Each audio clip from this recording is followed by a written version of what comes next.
Hello everybody, it's Sarah, and today I want to talk to you about what I have read so far in September, which is a grand total of 4 books, 3 of which were rereads. So yeah, for me, not a lot. Did have some excuses. First of all, I had to write essays for uni, but even if I didn't have to write essays, I'm currently feeling a bit slumpy because of the rereads that I did, which we'll get to in a moment. But yeah, even if I wasn't feeling slumpy, if I didn't have to write essays, sometimes we just don't want to read that much, and that's fine. But anyway, let's get into the rereads, which was The Black Jewels by Anne Bishop, the original trilogy, which consists of Daughter of the Blood, Heir to the Shadows, and Queen of the Darkness. And this, of course, is my favorite series of all time. Rereading The Black Jewels as well as The Way of Kings last year, I thought that maybe The Way of Kings, The Stormlight Archive, was my favorite series of all time, because my reread of The Black Jewels that I did about 2 years ago, I started at the end of 2019 and, you know, dragged it into the beginning of 2020. I didn't feel the spark as much as I did with my rereads before that. However, this reread, the spark was back. It wasn't even a spark, it was a full-on, I don't know, house fire. It's so beautiful. I'm so happy. I love this series so much. But anyway, let me tell you a little bit about what this series is about. I rave a lot about this series on my channel. I mean, I haven't that much in recent videos, but like 99% of the time when I rave about the series, I forget to tell you what this series is about. So this series is set in a world where the culture has been perverted, corrupted for years and centuries and millennia. Now, there is a prophecy of a witch with a capital W, who is going to come and who is going to make everything right again. That witch is not the person we follow in the series. I mean, we follow her indirectly, but much more we follow 4 main characters, 3 of whom are related, whose lives kind of center around this woman who is going to be the prophesied one, who is going to be the living myth, dreams made flesh, who is going to set everything right again. And so we follow those 4 characters and we follow their lives kind of leading up to the appearance of Witch, and then also after her appearance, how their lives change through knowing this incredible person. So yeah, basically it's a chosen one story, but we don't follow the chosen one, but we follow the people surrounding her. So I won't talk too much about how much I love this series, because I do think I am going to film a whole review of this series. Maybe I'll even film 2 reviews. I don't know, maybe tell me in the comments down below if you want me to review the original trilogy as well as then the rest of the series, which is another 8 books separately, or if you want me to just film a whole entire review talking about all the books. Because Anne Bishop wrote her trilogy, this trilogy was then finished after the 3rd book, the story is over.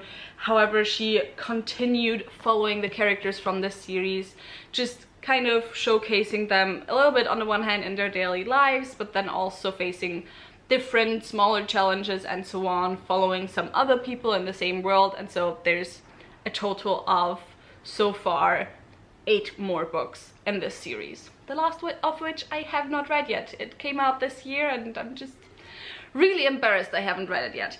But yeah, as I said, my reread of this trilogy was just, it was so good. I loved it so much once again. I teared up so often. I mean, there are some problematic aspects to the series, I would say, and you know, it's a very typically 90s white feminist fantasy, I would say. So it's very white, it's very heterosexual, like incredibly heterosexual. So there is that, but aside from that, I just love these characters so much. As I said, they make me tear up constantly, just their little interactions. I know them so well by now. I know most of the series by heart by now. I have surely read it 15 times already, and the smallest scenes, the smallest sentences within this series just make me tear up and make me so incredibly emotional. It's crazy. And then the ending, I just bawled my eyes out. I have reread the series, as I've said, about 15 times. However, the ending, the last 200 pages, the last half of the third book, I think I only read probably about 7 times or something, because usually I don't feel emotionally ready to reread the ending because there's a lot of heartbreak there. And I need to be in the right mood. This time around I was in the right mood. I finished the ending once again and I just cried.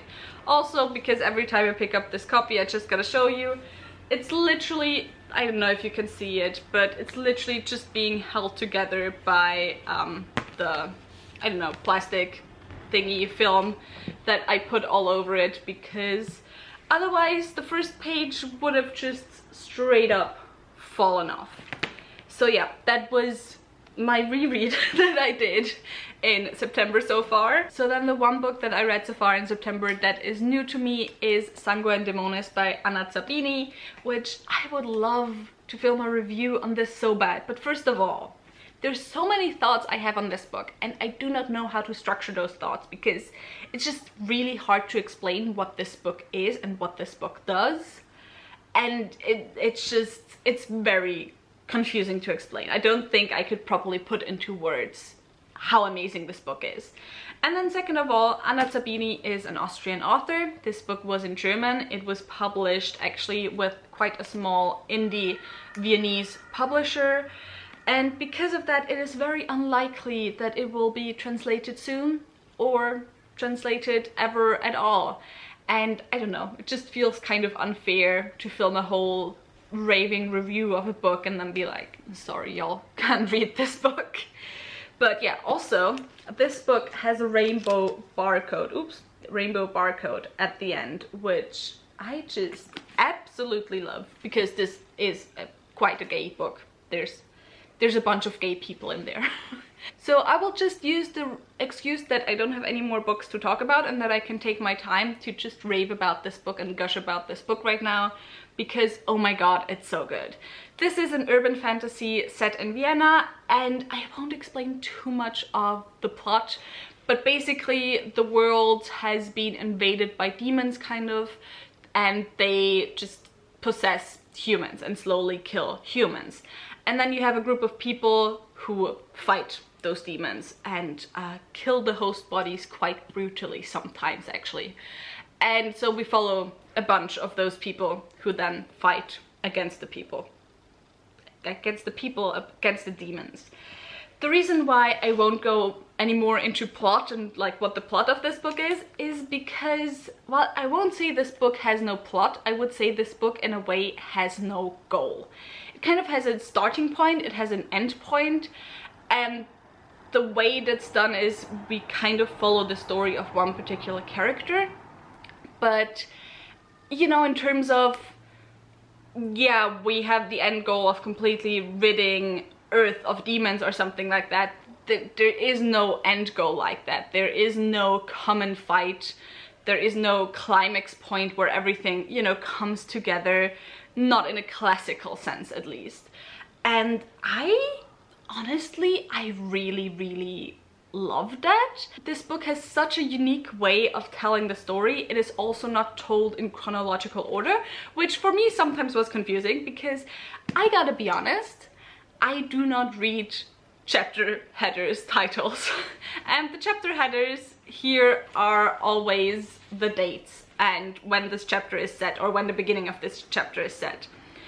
And so if I did not read the chapter headers, I was really confused, because I was like, okay, is this chapter set before or after the one that I just read? So yeah, but that was my own thing. That wasn't anything to do with the book. So absolutely unique way of writing the story, but mostly we're just following the characters and we're just following the journey of the characters. And the characters, oh my god, I love them so much. First of all, every single character is queer, and you basically have like mostly the full spectrum of representation. There's trans characters, there's bisexual characters, there's lesbians, there's gays, there's just you know, everyone is there. Then the language in this book. I don't tend to read a lot of German fantasy because I have this prejudice against German fantasy, which probably mostly comes from reading translated German fantasy, that it tends to be kind of clumsy. Like, German fantasy tends to be kind of clumsy, not written very beautifully, like it kind of feels awkward a lot of times. And because of that, I just never really got into German authors and German fantasy authors. Now, I picked up this book and I didn't think it was gonna be clumsy or anything like that, but oh my god, like, I don't know how else to describe this writing style aside from poetic, because it's just, some of the sentences just, this is honestly one of the most beautifully written books that I have ever read. And I feel like I've said that a lot recently, but this truly is one of them. It's just, it's so gorgeous, and it makes me want to reread this and not actually wait long to reread this, and take a pen, take a highlighter and annotate all the beautiful sentences, because oh my god, they are so beautiful. By the way, you might ask yourself why I said annotate when there's already tabs all over this, but these are actually not annotations. These are because a friend from Munich who buddy read this with me is visiting me. Actually, she is here when you're seeing this video, and since this is set in Vienna, I decided to mark all the places that are mentioned, and we're gonna do a vlog visiting all these places. So yeah, anyway, this book is, I don't know how to talk about this book. Also, this is one of those books where, like, one of those 5 stars, where maybe not everything perfectly worked for me, but everything within me still screamed at me to give this 5 stars, because sure, not everything in the way the story was told worked for me perfectly always, but this is a flawless book.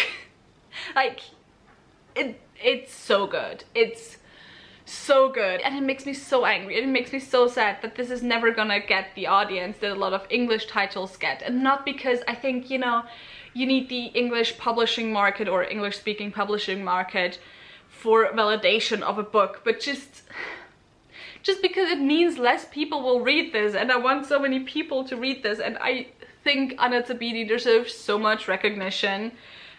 And yeah, anyway. Moving on to the 2 books that I'm still currently reading. So the first book I'm still currently reading is A Master of Jinn by P. J. Clark. This is a historical fantasy set in 1912 Cairo, and it's kind of a procedural crime novel type historical fantasy. I am currently about a bit less than halfway through. I'm at chapter 14. Also, I have a hair in my eye. And I'm about 170 pages in and really enjoying it so far. And then the other one I'm currently reading is Star Eater by Kirsten Hall. This is an adult high fantasy where we follow cannibal priestesses, and also there's zombies and giant cats, and I'm also really enjoying this one so far. I'm about 150 pages into it, so about a third, I would say. And yeah, very much enjoying this one currently as well. And yeah, that was it for my technically very short, but probably actually not that short mid-month check-in. If you have any thoughts on the books that I read or I am currently reading, leave them in the comments down below. If you enjoyed this video, maybe think about giving me a thumbs up and also maybe subscribing. All the links to my social media as well as to my book club of Queens, Witches and Valkyries, where I read 1 adult high fantasy written by a woman or genderqueer person per month, will be left linked down below, so go and check those out if you're interested, and I hope I'll see you soon.